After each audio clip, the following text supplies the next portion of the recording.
can we talk more about the outcome versus process stuff? Because a lot of times they hear me say, how do you detach from the outcome? I talk about it all the time. You got to detach from the outcome because they're craving, they want their wife to come back to them. And, you deal with these guys who are successful and they're wanting that championship. They're wanting to win the tournament. They're wanting to whatever. And it doesn't always happen. How do you help them detach from that?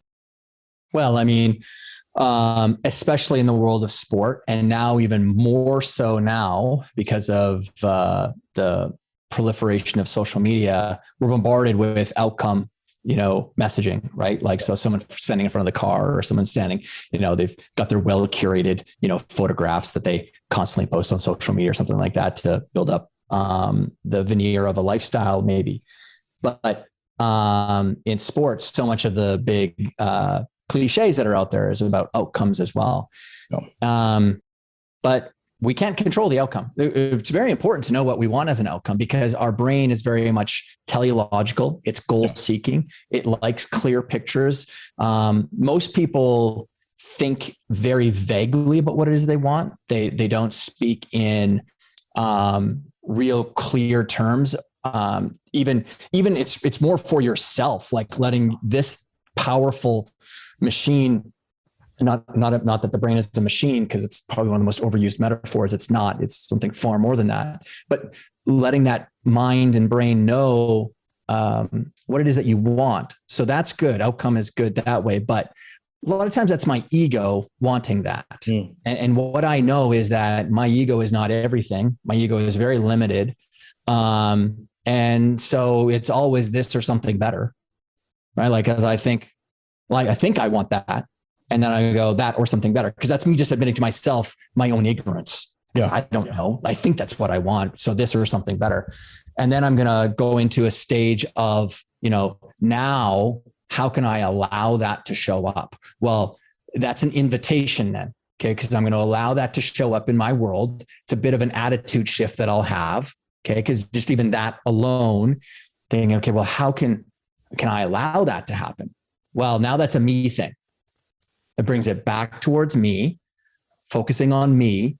And well, now what are the things that I can be doing or, feeling or thinking that will help that, which is a process oriented approach. So when you're in the middle of a game, if you're worried about what the score clock says, or what the score says with 2 minutes left, you're bringing yourself out of the moment itself. Because that's all you have when you're performing is the moment.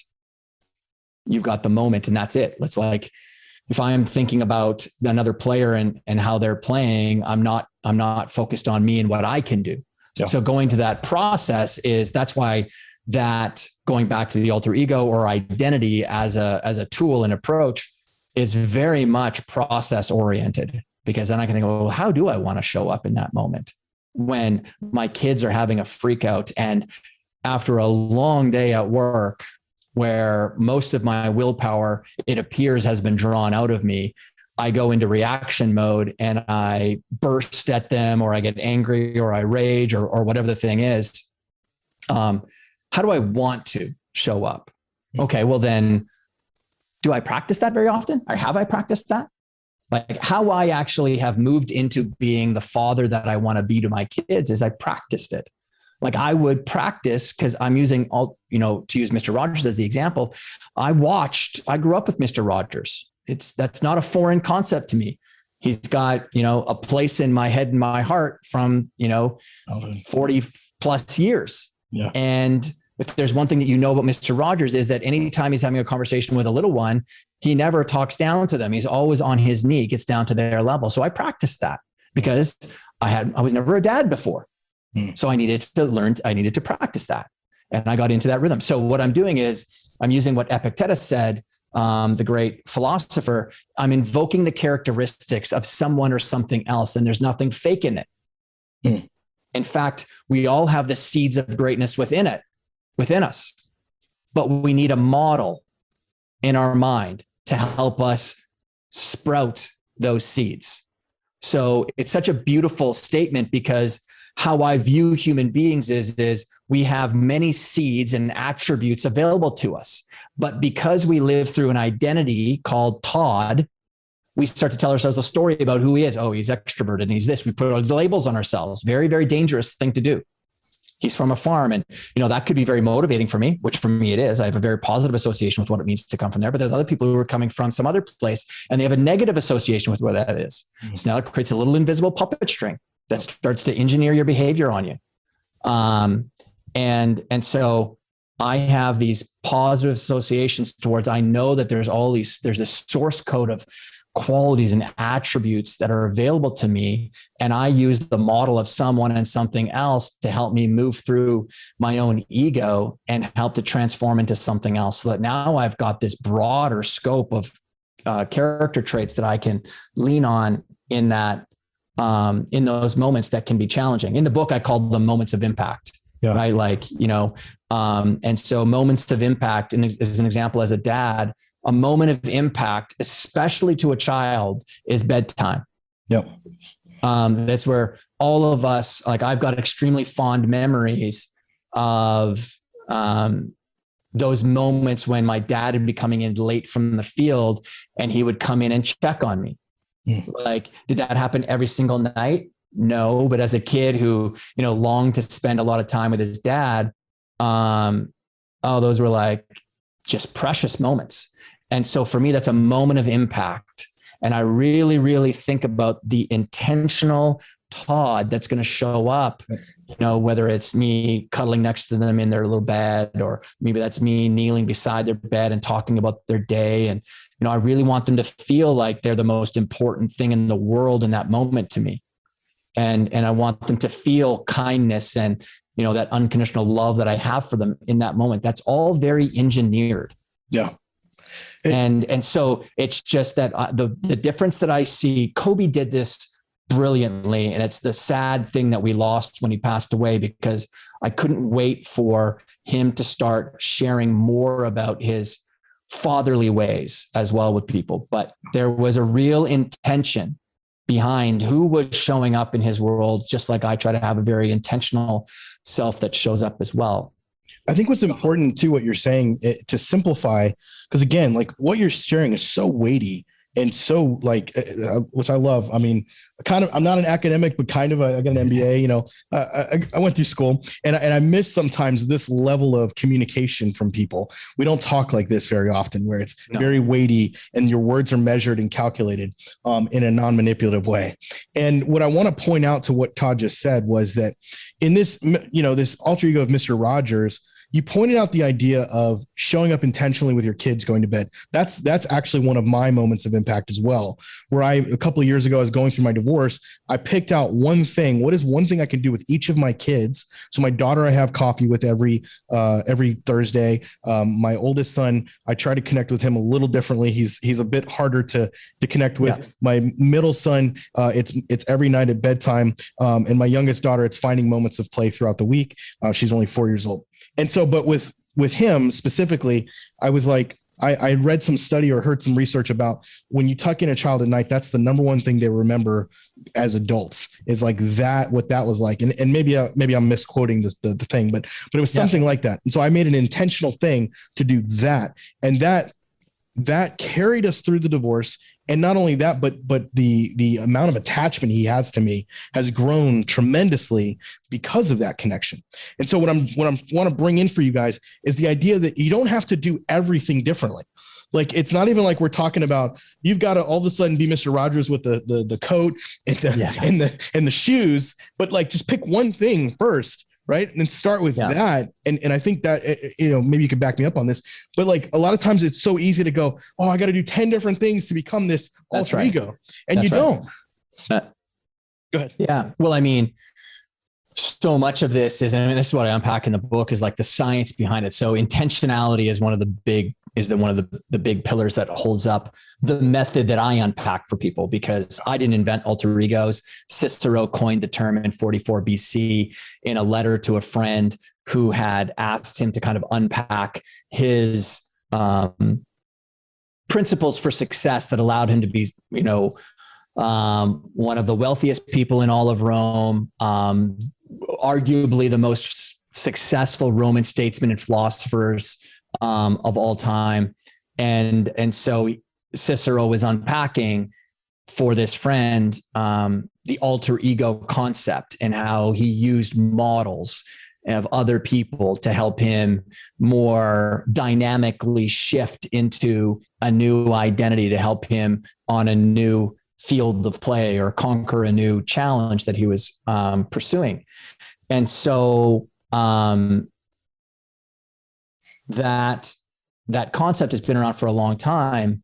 But when I started to dive into the methodology that my clients were using at the time, like how they were doing it and stuff, and then, my own experience playing football and then getting to play college football. And I was a nationally ranked badminton player as well. And I used an alter ego when I played because I'm not 6'4", 245 pounds of just solid muscle. I was 159 pounds at my peak when I was in high school, but I didn't play that way on the field. Yeah. And that's because I had a tribe of warriors inside of me that was coming on that field. You thought you had my name on the back, but that's not who was out there. It was Geronimo, because I had Walter Payton and Ronnie Lott as my two football heroes that I was invoking. And then I was also invoking the characteristics of 5 Native American warriors. And I just have this extraordinary affinity towards that culture. On the ranch that I grew up on, surrounded by a lot of like amazing Native history. So that allowed me to play bigger and get out of my own way. Yeah. Get out of my own way, meaning that I wasn't shackling my performance to the fact that I couldn't put on weight and that I was thin and all this stuff. That wasn't it. That guy didn't show up on the field.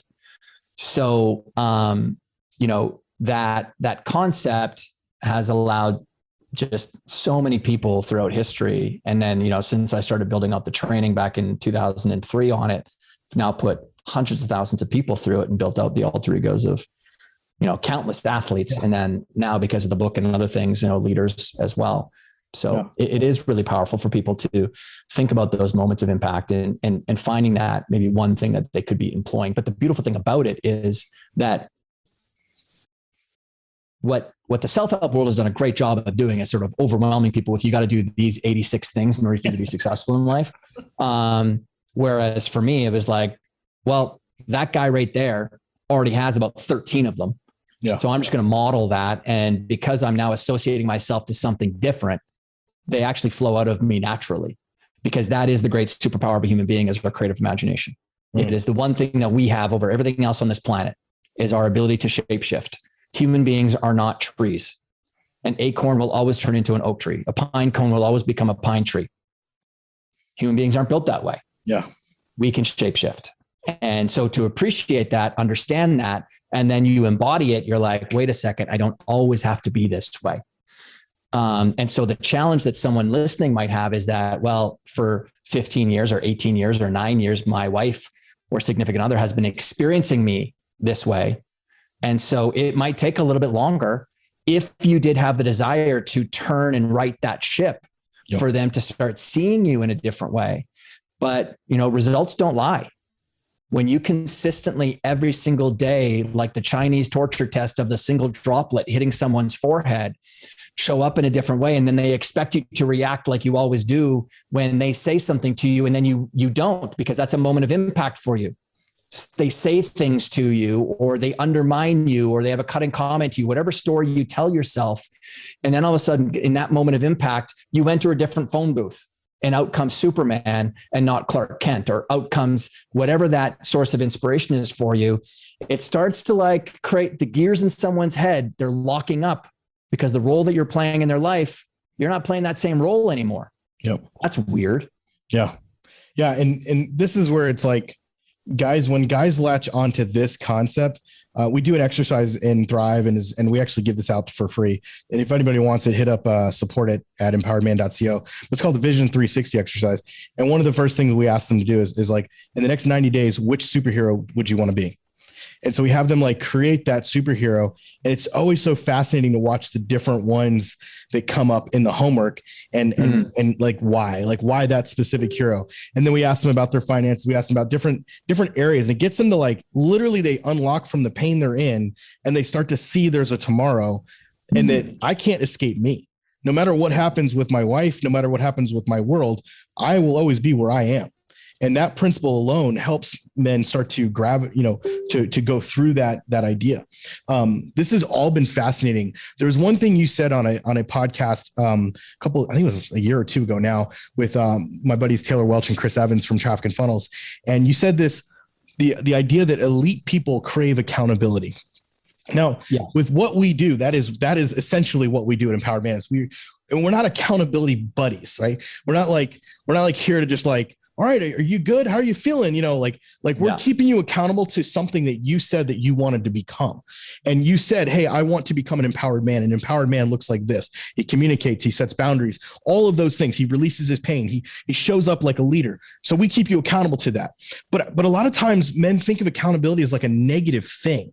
And I don't know if that's culturally, but I want to hear a little bit more from you on what does it mean when you say elite people crave accountability? Well, elite people understand that accountability is just a forcing function or a mechanism to help them get to where they want to go. So it's that realization. That's why I go back to the statement I made earlier about going back to outcomes and wants. A lot of people say that they know what they want, but either and I actually believe they do know what they want. They just won't admit it to themselves. Yes. They won't speak it, say it, create it into the world that way. So, so that's one of the functions that when an elite person, the reason they're getting elite results, and I say elite person, is that people who are getting extraordinary results with the same tools that other people have, the same level of, knowledge or, access to information, they're getting extraordinary results, and they know what they want. They're very good at knowing what they want.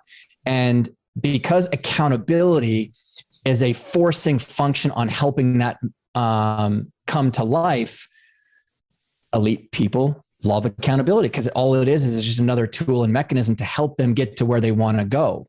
Yeah.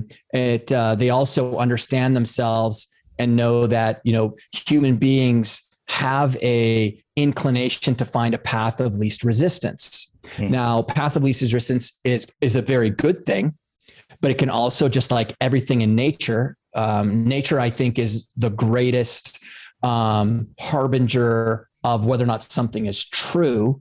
Because if something exists in nature, it's true. Yeah. But if it doesn't exist in nature, then I'm always like, well, all right, as we'd say on the farm, that dog doesn't hunt.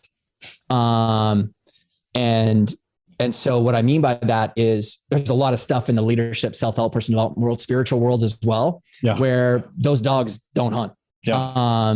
Affirmations is a good example. People massively over-indexing, thinking that affirmations are only good. Well, no, that's not true. In fact, multiple studies, University of Waterloo did a study on this. Stanford Neuroscience Research Lab did a study on this as well. Many, many others. King's College in London did a study on this. Affirmations said to the self from people who lack the confidence around the statement or who have low self-esteem, it actually causes them to go into greater lengths of depression. True. Okay. Well, that's really important because that actually follows nature, meaning that nothing is always good. Yeah. There is, because water good until you're floating in the middle of the ocean. And the last thing I freaking want is more water. Right. But if I'm in the desert, want water. So there's hyper and hypo on this band that's there because accountability is a forcing function for people. They view it as a positive because it's just getting more out of them. It's because go back to path of least resistance. That's what it was. Yeah. So going back to path of least resistance, that because we're engineered for laziness in many ways, human beings are, accountability sort of breaks that out of me. And if I really want this thing, I want every freaking function that I can have to ensure that that thing is going to happen for me because I want it.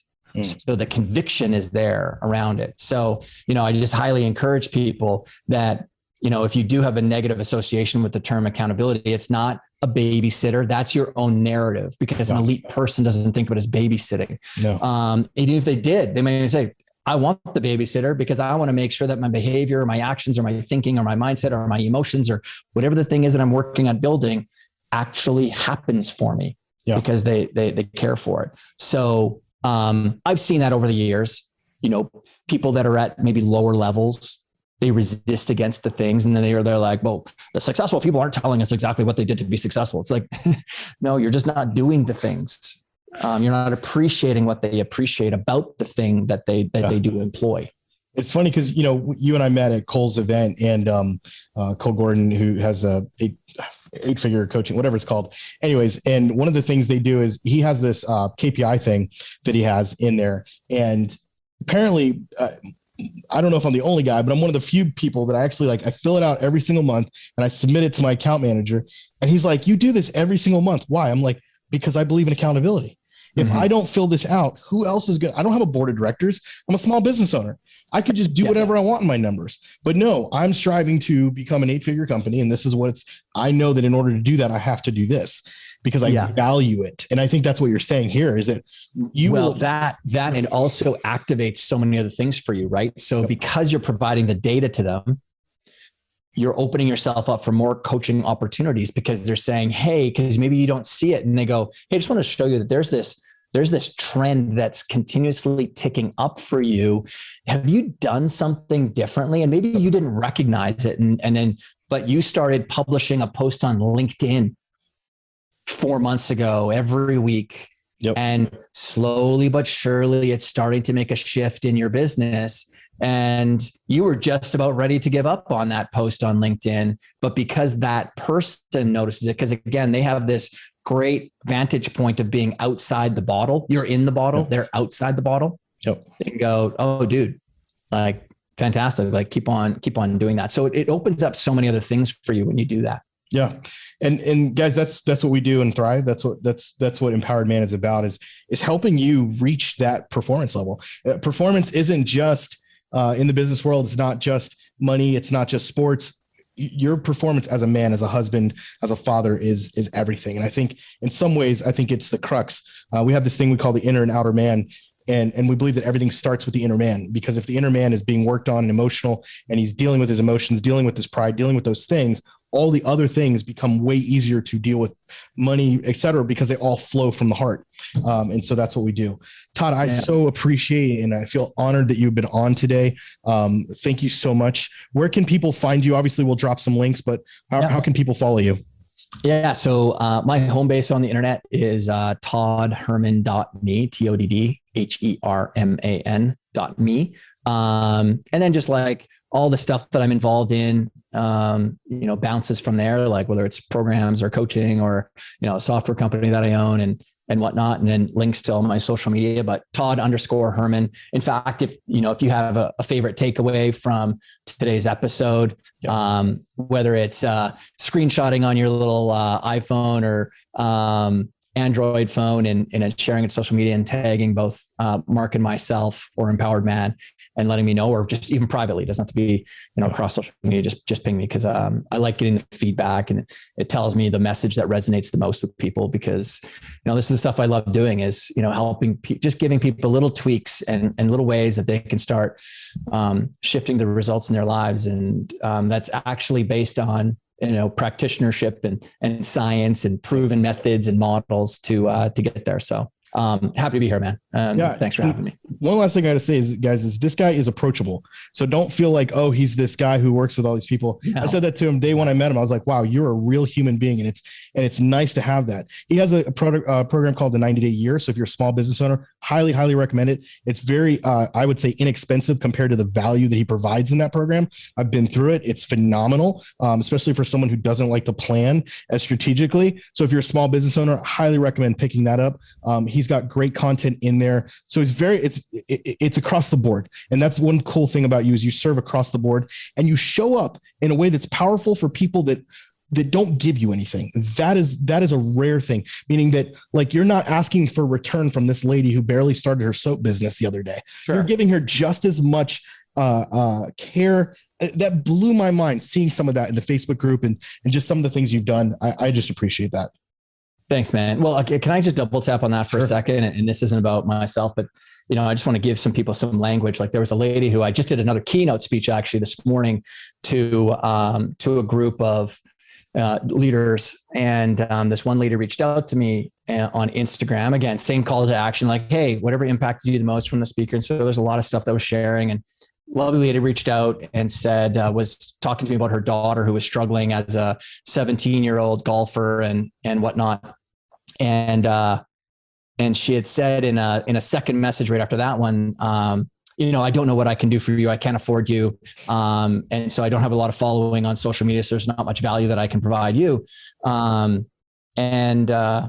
That was it. And so I responded with a Loom video. So another video recording software online and stuff.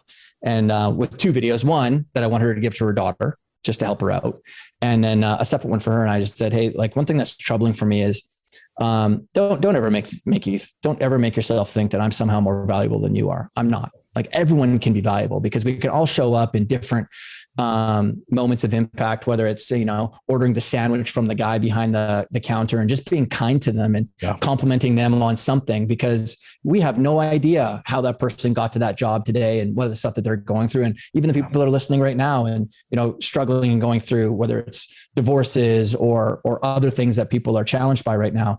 Yeah. So, that's just a me thing. That's an everybody thing. I just said to her, like, don't do that to yourself, because that's not a very kind thing to do to you. I just think that's a lot of that stuff is just built from my parents. I got a great opportunity to see how 2 wonderful human beings treated other people. And, while I may get paid to do many things, that doesn't mean that I can't operate or offer value to other people that might be challenged by something. So anyway. I love that. And I say this as I think humility is a lost superhero trait. Humility is powerful, and would love to see more of that in our world. So thank you for coming on and sharing. This is Empowered AF.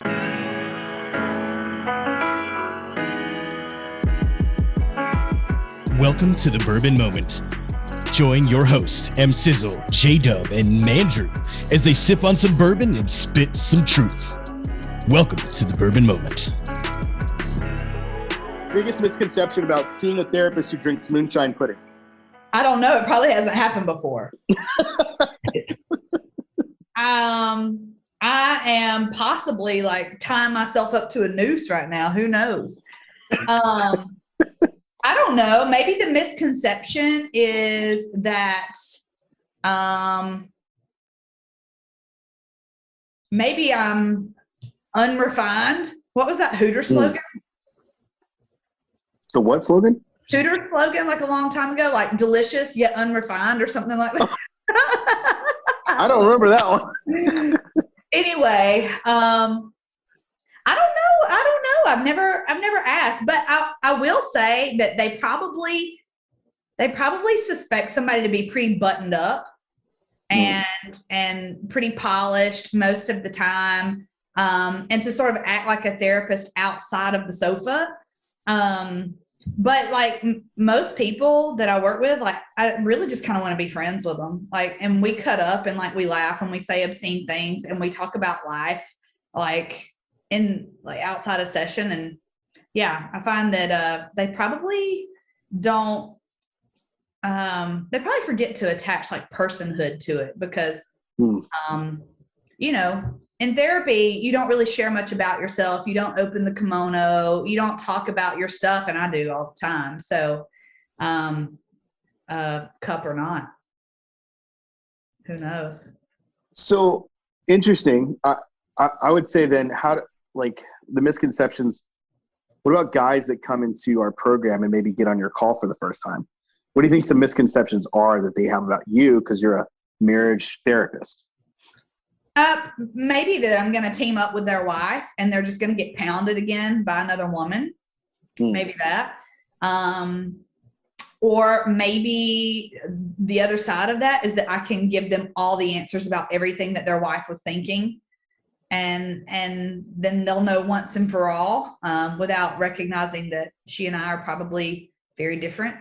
That there's not a one woman, even though we talk a lot about generalizations, women in general, but there's so many nuances, but they probably have some misconception that because of the way I think, she should think that way. And so maybe now she's wrong for not thinking the way that I, with, decade plus experience and 8 years of training under my belt should have. Like, that's probably not fair to their spouse sometimes. That makes sense. And I can attest, I've seen the displeasure on guys' faces when Misty does not agree with what they're saying. And they've just shared this grand story about what she, the wife, did. And, I like Misty's kind and tactfulness, and sometimes just direct for the jugular feedback. And not that it's intended that way, but guys need to hear that. And I think when they're not validated in the experience they're sharing, I think it serves as like a litmus test that, hey, just because someone is a woman gender wise, and we're not going to get into like gender and all of that right now, but just because someone is a woman does not mean that they need to agree with your viewpoint or disagree. And I think and Mark and I have talked about this, and so have Andrew and I, where I think when men are able to hop on Misty's call and speak openly, it's a part of their healing journey of being able to have this amicable conversation with a female that, one, they're not trying to pursue, and two, they're actually going. Hopefully, I'm kidding. Hopefully they're not trying to pursue. I've had a couple of messages already about her. Like, man, she's really cute. Yeah, okay. Well, you need to like calm down there, buddy. Yeah. I don't think we've ever had like any guy that's like been over the top in that way. Wouldn't that be funny? Shooting his shot right there in public. Right. Dude, what the fuck? I would call that out. Yeah, I know. And that would be hilarious. That would be something I'd be willing to create a Facebook ad out of. Like how to get dejected by your therapist, right? It's like, dude, what the hell? And I would almost say that the biggest thing for when I'm on a call with Missy is when she calls the guy out. Kind of like what Joey was saying. When they're saying like all this stuff and I've done all this, and then she's just like, no. Like it reiterates what we say, but when it comes from Misty, they're like, maybe it's real now. Yeah. Honestly, I think I get that feeling quite a bit where it's like we have the same message, but when it comes from Misty, it's like, oh, so that is how they sometimes think, or that is how it should be, because she has that voice and that the female power there, it comes in. Yeah. And I think it's interesting, just to add on to that, the frustration that I've witnessed on some men's face, and I'll reference and I'm not going to contextualize this just for privacy, but a few weeks ago, Misty, Andrew, and Kevin and I were on a call, and it was Misty's call. And this gentleman, Misty, you probably remember, because I was messaging you and I was like, something seems off. He is not sharing all of it. And even Misty said back completely bluntly, private message, yeah, my bullshit radar is going off. And this guy, like, it was clear we were not getting the full story, but the story we were getting made him seem like a saint, like he had done no wrong. And the look on Misty's face where she finally was like, well, it's all the feedback I've got for you. And then she moved on to the next guy. It was almost like his lack of validation forced him to look inward. And I actually got a private message that I didn't tell Misty about. I got a private message about him feeling scared to take full ownership because he was afraid to share with a woman. And I think it's interesting how that comes full circle. And I know we kind of got off topic for a second, but this dynamic that we have with Misty inside our program, it serves as a permission slip for some of these guys to either, for lack of a better word, sink or swim. But of course, when they start sinking, I got the life buoy. I'll bring you back. Yeah, I mean, we see that on the sales teams too, because we have a couple of females on our closing team now. And one last week, we had a really good application from this guy who was interested in joining the program, business owner, just kind of fit like who we're looking for. And he literally hung up on the advisor because it was a female and said, I don't want to talk to a woman, and hung up. And I'm like, well, good, because you would suck in our program then, because we have a female marriage coach in there. So, whatever. I don't think he would like me very well. No, he wouldn't. And I mean, that's what I wanted to ask you is like, well, not why do men hate you, Misty, because that's not the issue. But like honestly, when you were talking about this guy earlier, right? I noticed this a lot too with men, and it doesn't matter if they're talking to a man or a female, but but men, especially in these positions, right, where they're calling us or they're talking, and I'm talking about guys who haven't even gone in the program, all the way to guys who are in the program. But they have this thing where they lie. And I tell my sales team this all the time. I said, look, about 98% of the time they are lying to you. And it's because they're telling themselves a lie about their situation. But why do you think men specifically come with that? Like where they don't want to be honest, they don't want to be vulnerable. Like, what's that about? Oh man, it's probably a ton of things, but like as soon as you said it, like my knee-jerk reaction was shame. I think men and shame don't, they're not a good pairing, but it happens a lot. Whether it's, shame about who they are, shame about who they're not, shame about what's happening for them, shame about what's not happening for them, shame about what others say about them. I think there's a lot, because of that, there's a lot of like ego protection. And, you mentioned like sink or swim. And I think it's like, fight the good fight and preserve every bit of whatever it is that you have. But I mean, at its core, I guess it's an inability to be fully seen. Because if I'm fully seen and people don't like me, or want me or care about me or what have you, fill in the blank, then there really must be something wrong with me or bad about me. I really must be a bad person. There's probably a ton of other stuff, but like that's the first thing that kind of popped up. It was just this like brewing. So kind of like a core identity of yeah. I'm shameful, I'm bad, and all I'm coming to you with this story to protect whatever little bit of identity I have left, and to protect things. I use the term ego a lot in this context, and talk about men using their ego as something that is to protect the story they've been telling themselves about the situation. Especially like by the time they come to us, they've told their story 100 times to 100 different people, all saying the same thing, she, which is why we invented the she button, because we were like, dude, we can't help you if you keep hitting the she button. You got to hit the me button.